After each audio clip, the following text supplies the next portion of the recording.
그리고 그저 월요일은 추경 예산을 저희들이 세웠거든요.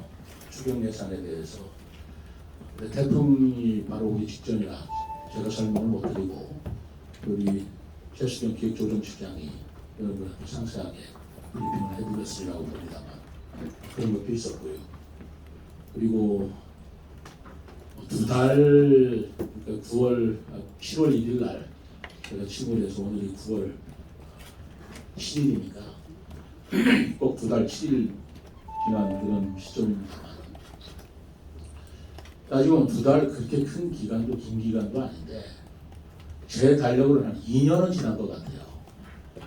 왜 이렇게 길어 보이는지 아주 많은 분들도 만났고 많은 현안들도 고민도 했고 또 정부 부처에 가서 우리 장차관들도 많이 만났고 또 대통령과 회의도 많이 했고 그런 여러 가지 일들이 굉장히 저한테는 하루하루가 긴 시간이었던 것 같습니다.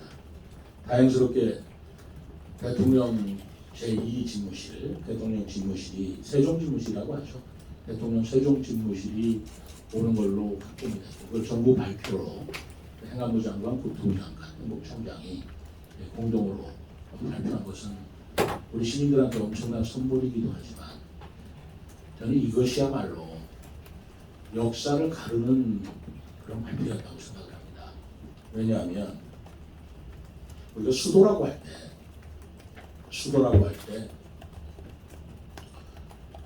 그 나라의 국가 원수가 있는 곳 그리고 그 나라 국민의 대표기관인 국회가 있는 곳을 수도라고 합니다.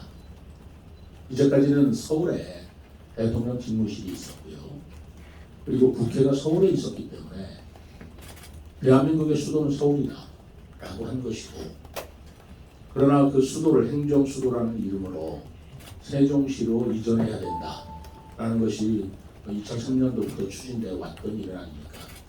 그러나 우리가 여기를 아무리 정부 부처가 많이 와도 수도라는 이름을 붙이려면 대통령과 국회가 입지를 해야 하는 것이 많지요. 그런데 그 결정을 윤석열 정부 들어서 대통령 세종 집무실 그리고 국회 세종 의사당이라는 것을 확정을 했기 때문에 그렇다면 이것은 제2 수도다라고 이름을 붙여도 거기에 대해서 이의를 제기하거나 먹지다라고 얘기할 수는 없다고 저는 생각합니다. 그렇다면 2022년도야말로 우리 세종시가 제2의 행정수도로 확실하게 자리를 잡은 원년이 될 것이다 라고 저는 의미를 새기고 있습니다. 대통령 세종집무실과 국회 세종의사당이 입지하는 해가 2027년이 되기 때문에 2027년에 가서 원년이냐 아니냐 뭐 이렇게 따질 수 있을지 몰라도 바로 그것이 결정되고 발표된 금년 2022년이야말로 우리 세종시 역사상 큰 획을 그은 한 해다라고 저는 새기고 있습니다. 그리고 제가 이렇게 말씀한 것이 그게 큰 무리는 아닐 것이다 라고 보고 있습니다. 그리고 그 세종시의 지금 자족 기능이 매우 부족하지 않습니까? 사실은 우리 시민단체에서는 헌법을 개헌을 해서 수도 자체를 세종시로 옮겨야 되지 않느냐라고 말씀을 하시는데 전적으로 저는 동의를 하고 그렇게 되기를 바라고 있습니다.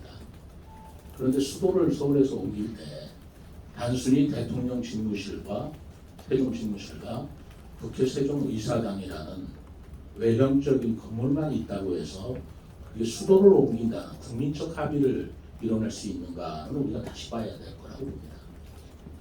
우리 국민들이 볼 적에도 세종시 그만한 도시라면 수도로 할 만해 라는 도시의 기능 그리고 도시의 시설 도시의 내용이 되어 있어야 수도로서의 기능을 할 수 있다고 저는 생각하거든요.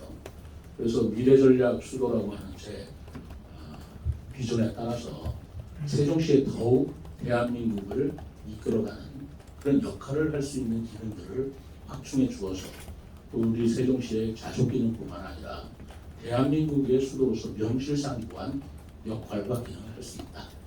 그걸 확충시켜야 된다. 그래야 먼 훗날이라도 헌법을 개헌해서 정말 수도가 세종시로 자리 잡을 수 있지 않겠는가라는 것이 제 생각입니다. 그러니까 미래전략 수도라고 하는 것은 행정수도와 별개의 개념이 아니고 수도로 가기 위한 대시를 기하는 그런 내용이다라고 이해를 해주는 저는 소리라고 생각합니다. 그러기 위해서는 사적 기능을 확충하기 위해서 지역 유치를 해야 하고요. 그다음에 대학도 유치해야 하고 또 정부 부처도 마저 여가부라든가 법무부라든가 라는 것도 아예 할 일이고 그리고 사법 기능도 이제는 행정 수도가 그 행정 소송 같은 건 행정청이 있는 소재지를 관할 법원으로 삼거든요. 그럼 행정청이 주로 세종시에 있기 때문에 세종시에 행정법원이 있는 것이 저는 국민들의 편익을 위해서도 옳다, 효율적이다 라는 생각을 하고 있습니다.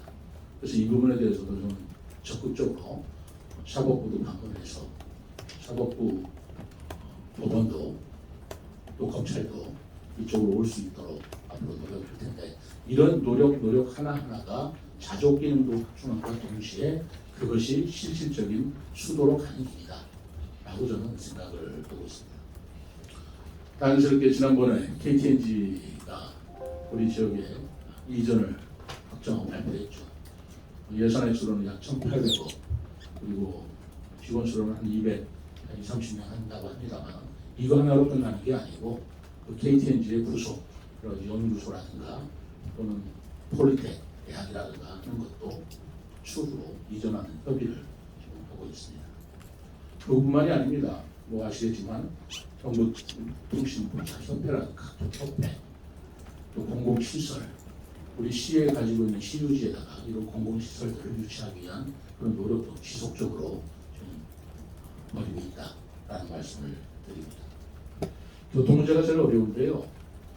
교통 문제 같은 것도 지금 BRT 노선 같은 것도 이번에 조정된 걸 여러분들이 발표했고 또 우리 세종에서 공주까지 BRT 그런 것도 광역 심의를 거쳐서 통과되고 여러 가지 성과를 거뒀습니다. 여러분들께서 가장 관심을 갖는 KTX 역사도 이제는 대통령 세종 집무실이 확정이 됐고 세종 국회의사당이 온다고 한다면 세종의 KTX 역사를 드리는 것은 세종시를 위해서만이 아니고 우리가 국회를 방문하는 그런 국민들 또 대통령과 관련된 여러 인사들이 세종시를 방문할 때 교통 편의를 제공하기 위해서도 KTX는 이제는 필수적이다. 저는 이렇게 판단을 하고 있습니다. 제가 알고 있는 통계로는 2019년 통계로 기억을 합니다만 2019년에 정부 청사를 방문하는 방문객이 63만 명이라고 들었습니다. 그렇다면 앞으로 이 숫자는 훨씬 더 늘을 것이고 100만 명 이상이 우리 세종시를 방문한다면 세종시 인구가 40만인데 방문객들을 위한 편의, 교통 이것은 우리가 세종시가 반드시 해결해 줘야 할 일이다 라고 생각을 하고 있습니다. 반면에 우리 세종시의 그 아파트 3중 규제로 인해서 고통을 많이 받는데 이 부분에 대해서도 저는 지속적으로 주택 청약 그 비율을 현재는 우리 지역 주민한테 60%가 되어 있습니다만 늘려야 된다라고 줄기차게 주장을 해왔고 또 KTX 세종 역사뿐만 아니라 3중 규제도 완화할 수 있는 대로 완화해야 된다라는 주장을 언론을 통해서 계속까지 해왔기 때문에 제가 때가 되는 대로 오늘도 제가 국토부 장관을 만나려고 합니다. 국토부 장관을 만나서 좀 이 문제를 정식으로 다시 건의를 드리고 재검토를 해달라라고 요청을 할 생각입니다. 아무튼 이런 여러 가지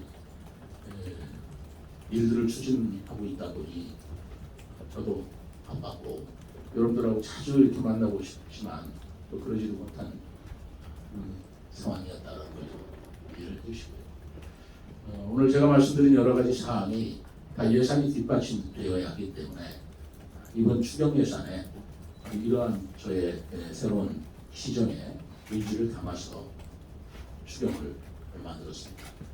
우리 최 시장이 잘 브리핑을 했겠습니다만 약 1,400억 정도 되는데 이 1,400억 추경을 할 때 세 가지 원칙을 제가 했습니다. 첫째로는 인생 안전.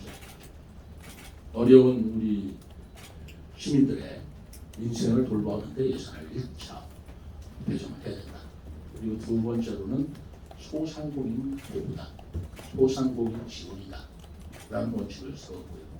세 번째로는 우리 시가 여러 가지 부채가 많다는 건 여러분들이 잘 아시고 계시지 않습니까? 부채를 계속 안고 가면 그 이자 부담 때문에 언젠가는 그 눈덩이 같이 벌어지는 재정 부담을 느끼지 않을 수가 없어서 어려운 재정 여건이지만 부채를 상환해야 된다라는 원칙을 세워서 이번에 300억을 부채 상환으로 부채 상환 지원으로 추경에 확보를 했습니다.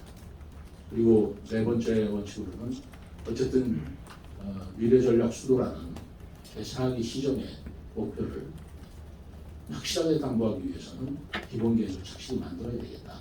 그래서 그런 기본계획들에 대한 용역비를 추경에서 좀 반영을 시켰습니다. 그리고 네 가지 원칙으로 이번 추경 예산안을 했고요. 그것을 우리 언론인 여러분들한테 브리핑을 해드렸는데 얼마나 잘 전달이 됐을지 모르겠습니다만 언론 보도를 보니까 잘 시민들한테 전달을 해주셔서 이 자리를 빌어서 감사하게 생각을 여러 가지 사항이 있겠습니다만 또 여러분들의 그 말씀을 더 듣기로 하고요. 한 가지 좀 말씀드릴 것은 제가 이렇게 그 시민들하고 또 언론인 여러분들하고 만나다 보니까 세종시의 자살률이 높다라는 그런 말씀을 들어서 그럴 리가 있는가? 왜냐하면 제가 읍면동 순방을 하면서 읍면동 지역 주민 대표들하고 이렇게 얘기를 해보면 이 세종시에 사시는 삶의 질 만족도가 굉장히 높더라고요. 제가 동마다 다니면서 면지역하고 우지역은 좀 다릅니다만 동마다 다니면서 물어봅니다. 여러분들이 세종시에 이사 오시기 전에 어디에서 또 얼마 동안 사셨는지는 모르겠습니다만 세종시에 사시는 것보다 더 행복했습니까? 라고 물어봅니다. 그러면 그때 주민들께서 거의 100%가 세종시에 살 지금이 가장 행복합니다. 라는 답변을 제가 들었어요. 제 앞이라고 해서 기분 좋게만 얘기하는 것은 아니라고 생각합니다. 어디서 이사를 오셨든 또 얼마를 거기서 살다가 지금 여기 와서 얼마나 사시든 지금 현재 살고 있는 세종시의 삶이 굉장히 만족스럽고 행복하다는 말씀을 들었는데 무슨 자살률이 높겠냐라고 해서 제가 통계를 좀 뽑아보라고 했습니다. 그랬더니 제가 생각한데요. 우리 세종시가 지역 안전지수 거기에는 감염병 또 범죄 또 어떤 극단적인 상태 증거 같은 것을 포함해서라도 강력단체 중에서 1등급 2위를 기록하고 있고요. 굳이 극단적인 선택을 하는 수이사이드 자살만 한다면 자살률이 광역자치단체 17개 광역자치단체 제일 낮다.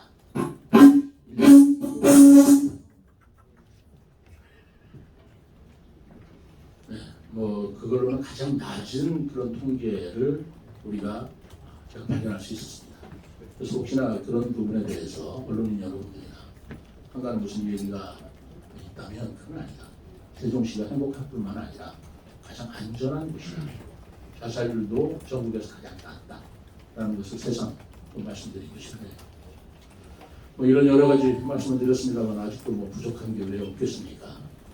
오늘 추석을 앞두고 가볍게 생각나시는 대로 저한테 질문을 주시면 제가 성실하게 답변을 해드리도록 하겠습니다. 네, 이어서 질문 답변을 시간 갖도록 하겠습니다.